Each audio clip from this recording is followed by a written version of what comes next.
Hello friend, जोहार। आप सभी का आपकी स्टडी में स्वागत है। तो हम लोग खोटा भाषा के अंतर्गत में आंखें गीत खोटा कविता पढ़ रहे थे, जिसके कवि कौन थे? श्रीनिवास पानुरे जी। ठीक है, हाँ, उसके अंतर्गत जो आज हम लोग जो कविता पढ़ने जा रहे हैं, ठीक है, उसका नाम है आज हमर वीनक तारे। इसके पहले के कविताओं को हमने, ठीक है, पढ़ चुका है, समझ चुके हैं। जो लोग नहीं देखे होंगे, नहीं पढ़े होंगे, ठीक है, वो आपकी स्टडी के प्ले लिस्ट में जाकर देख सकते हैं, समझ सकते हैं। ठीक है, वहाँ पे सारे कविताएं है। वीणा क्या होता है जी? इसमें यह बताने का प्रयास कर रहे हैं, अपने थोड़ा सा दुख के बारे में इसमें बताने का प्रयास करें कि जो, क्योंकि कवि जो है वो क्या है, तो कवि कर्म यानी साहित्य कर्म से जुड़े हुए हैं। तो वो बताने का प्रयास कर रहे हैं कि काव्य कार्य और साहित्य कर्म से जुड़े से पेट का सुधा जो है शांत नहीं होती है। तो आज हम लोग हमर वीनक तारे ये कविता पढ़ेंगे। ठीक है, इस कविता के माध्यम से, है ना, जो कवि श्रीनिवास पानुरे जी यह बताने का प्रयास किए हैं कि वीणक तार। तो वीणा पहले समझते हैं, वीणा क्या होता है। तो वीणा जो एक प्रकार का क्या है, वाद्य यंत्र है, जिसे उंगलियों से, है ना, इसमें तार लगा होता है, जिससे उंगलियों के द्वारा क्या होता है, इसमें बजाया जाता है। जब उंगलियों को हम लोग इसे फेरते हैं, ठीक है, तो क्या होता है, ये बजता है। यह सरस्वती माता का, ठीक है, एक वाद्य यंत्र है जी। सरस्वती माता इसे क्या बजाया भी करती है। तो कवि ये बताने का प्रयास कर रहे हैं, क्योंकि कवि जो है वो क्या है, खोटा भाषा साहित्य से जुड़े हुए हैं, है ना, कवि कर्म से जुड़े हुए हैं, है ना, साहित्य कर्म से जुड़े हुए हैं। तो यह बताने के प्रयास कर रहे हैं इसे कि वीणक तार को जब हम जिस तरह से उंगलियों को फेरते हैं तो उसे क्या एक मधुर आवाज़ निकलता है। जब उंगलियों को उसमें फेरते हैं तो उसे मधुर आवाज़ निकलता है। लेकिन उंगलियों को फेरने के कारण से उंगलियां जो क्या होते हैं, वो तार, क्योंकि वीणा में तार लगा हुआ होता है, तो तार से क्या होता है, उंगलियां हमारा घायल हो जाती है। तो उसी प्रकार ये इनका कहने का मतलब है कि जब हम साहित्य कर्म से जुड़े होते हैं, जब साहित्य लिखते रहते हैं, तो खाली साहित्य लिखने से नहीं हो जाती है, उससे हमारे पेट की जो सुधा है वो शांत नहीं होती है ना। हमारे पेट के लिए क्या, वो जो वेदना होता है, तकलीफ होता है, वो वीणा के तार से जो उंगलियों को जो घायल होती है उससे क्या अधिक होता है। तो इस भाव से इस कविता को इन्होंने बताने का प्रयास किया। तो चलिए इस कविता को हम लोग पूरा पढ़ेंगे, समझेंगे और अंत में इससे इंपॉर्टेंट एमसीक्यू क्वेश्चंस को भी हम लोग जानेंगे। तो आप लोग अंत तक बने रहें और इस कविता को समझने का प्रयास करें। तो चलिए इस कविता को पढ़ते हैं और समझते हैं। देखिए, इस कविता को पढ़ने से पहले हमने इसके लिए कुछ ना अर्थ लिख चुका है। ठीक है, कि जैसे डाके का मतलब बुलाना होता है, छिछियाल ये ना, जो कि इस कविता से संबंधित है, ताकि आपको क्या ये जरूरत पड़ सकते हैं। देखिए, यह जो कविता है, हाँ, आज हमारे वीणक तारे एक प्रकार का अर्थातवादी कविता है। अर्थातवादी कविता का मतलब ना, जिसमें कवि पूरा सच्चाई चीज को बताने का प्रयास किया। ठीक है, वास्तविकता चीज को बताने का प्रयास किए। तो कवि बोलते हैं, आज हमार वीणक तारे छिछियाल हाथ एक चोट, तभी भूल भूल गीत मधुर डाके नोट नोट। कि आज हमार वीणा के तार से, ठीक है, वीणा जो कि क्या है, एक प्रकार का वाद्य यंत्र है, जिसको हम लोग हाथों को उंगलियों से, ठीक है, उसको जब फेरते हैं, ठीक है, उसको घुमाते हैं तो क्या होता है, वो बजता है, उससे एक प्रकार का क्या मधुर आवाज निकलता है। तो वही बोल रहा है।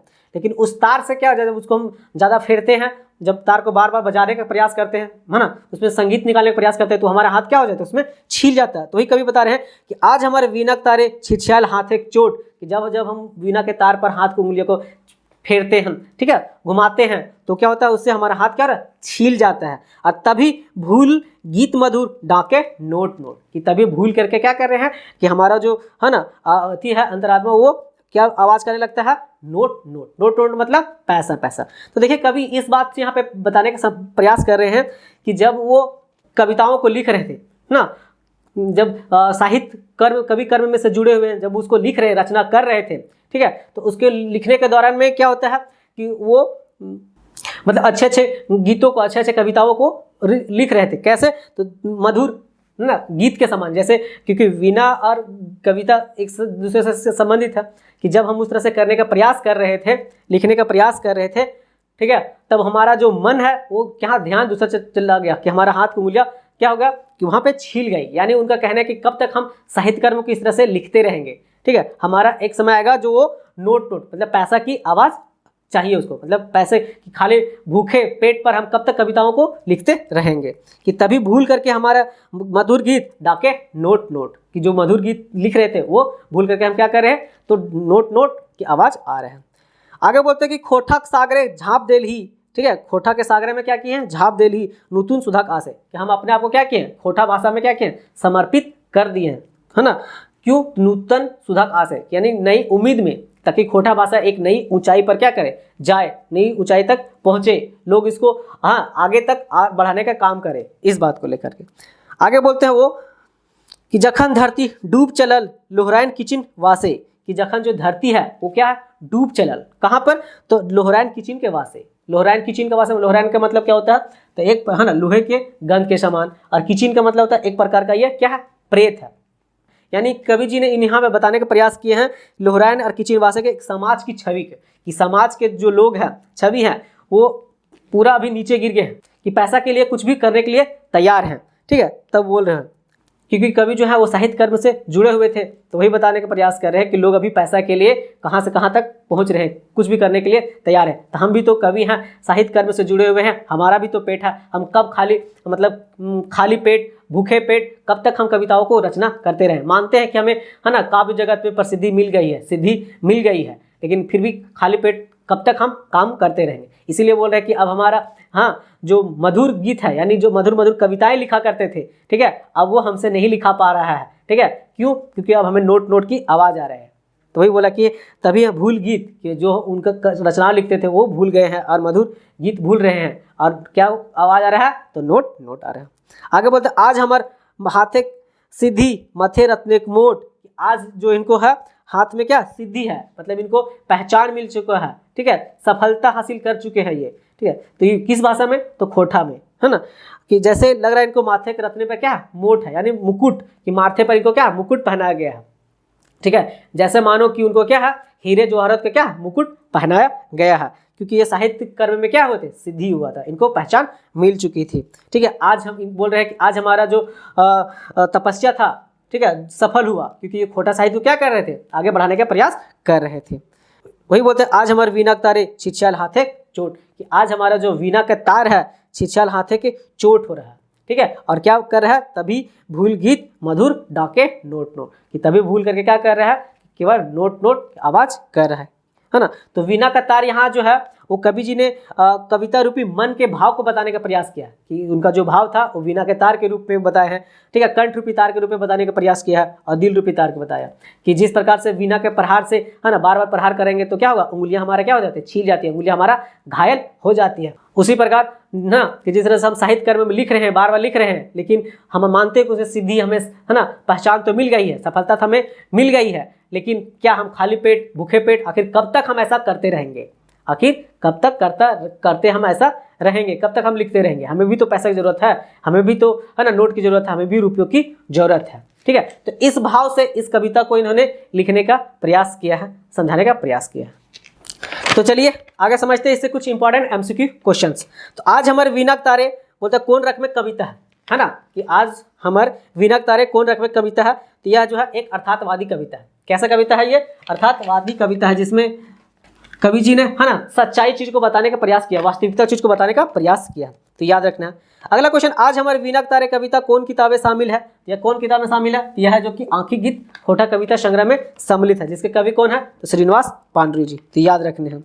आज अगला क्वेश्चन है, आज हमारे वीणा तारे कविता कर कवि के हैं, कवि कौन है, तो श्री अर्जुन पांडुरी। अर्जुन पांडुरी कौन है, तो इनके बेटे हैं, ठीक है। और श्रीनिवास पांडुरी कौन है, तो श्रीनिवास पांडुरी इस कविता के लेखक है, कवि है, तो ये भी याद रखना है। नारायण मातो कौन है, नारायण मातो जो है, ठीक है, वो है इनके दोस्त, श्रीनिवास पांडुरी जी के दोस्त, जो कि बचपन में इनके साथ में क्या करते थे, पढ़ा करते थे, तो वो याद रखना है। अगला है क्वेश्चन कि आज हमारे वीणा तारे कविता का मूल भाव की है, तो कविता का मूल भाव क्या है, तो छूछे कवि कर्म या साहित्य कर्म से पेट नहीं भरता है। बोलते हैं कि छूछे साहित्य कर्म कवि कर्म से पेट न भरे है, साहित्य कर्म और अर्जन कर्म से पेट भरता है। यानी कि जब हम साहित्य कर्म लिखेंगे लेकिन उसके साथ हमें कुछ अर्जन भी होना चाहिए, कुछ पैसे भी आने चाहिए, ठीक है, केवल साहित्य लिखने से नहीं होगा, है ना। ये वीणा बजाने से क्या होता है, मधुर राग तो निकलता है, लेकिन उससे क्या होता है, उंगलियां छील जाती है, उंगलियां क्या हो जाती है, घायल हो जाती है, मन रूपी घायल हो जाता है। इस बात को बताने का प्रयास किया, तो इसका आंसर क्या हो जाएगा, ये सभी सही है। अगला क्वेश्चन, आज हमारे वीणक तारे कविता वीणक तार का अर्थ की है, तो वीणक तार का मतलब होता है कविता रूपी मन की भाव को तार के रूप में कवि ने बताने का प्रयास किया है, कंठ रूपी तार को बताया है और दिल का तार बताया, तो ये सब चीज हो जाएगा इसका आंसर, इसलिए हो जाएगा इसका ये सभी।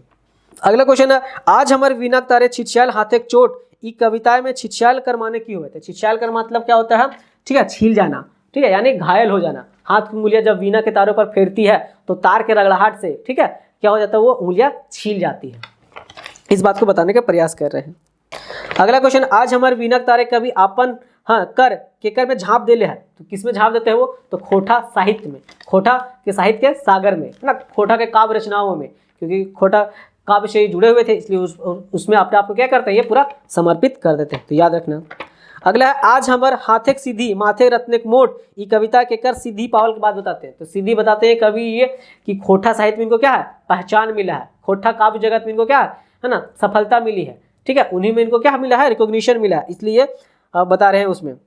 तो पूछा जा रहा है कि ई कौन कविता का टुकड़ा है, ठीक है, तो ये है आज हमार विनक तार, क्या आज हमारा विनक तार, तो याद रखना है। अगला क्वेश्चन है कि आंखिक गीत कर माने की होवे है, ठीक है, आंखिक गीत कर माने की हुआ है। तो इसका मतलब होता है आंख, है ना, कि इसका मतलब मन का भाव को, मन के भाव को आंख के द्वारा क्या करना, प्रकट करना, यानी जाहिर करना, चाहे वो भाव कुछ भी हो सकता है, खुशी का भी हो सकता है, चाहे दुख का भी हो सकता है। तो वही यहाँ पे बोले हैं कि खुशी के भाव को आंख द्वारा जाहिर करना, ठीक है, दुख के बात को आंख के द्वारा जाहिर करना, तो याद रखना, ठीक है। आंखिक गीत खोटा कविता संग्रह जी, ठीक है, जिसके अंतर्गत क्या है, 72 कविताओं का संकलन है, जिसमें से है ना 71 कविताएं हैं और एक क्या है, छनिका है। छनिका जो की संख्या क्या है, तो 11 छनिका है। छनिका का मतलब क्या होता है, ये छोटे छोटे होते हैं, हाँ, एक क्षण में कहे जाने वाले, है ना, कविता होते हैं, और इसका लेकिन इसका जो भाव होता है, अर्थ जो होता है, क्या होता है, वो गंभीर होता है। जैसे कहते हैं कि गागर में सागर भरने वाला जैसा है। तो ये था जी। तो मैं आशा करता हूँ ये था कुछ इंपॉर्टेंट MCQ क्वेश्चंस। मैं आशा करता हूँ कि आपको अच्छा लगा होगा। अच्छा लगा होगा तो लाइक करें, है ना, और सब्सक्राइब भी करें, और कमेंट बॉक्स में ज़रूर बताएं कि ये आपको कैसा लग रहा है, और अपने दोस्तों को शेयर करना ना भूलें। ठीक है, धन्यवाद।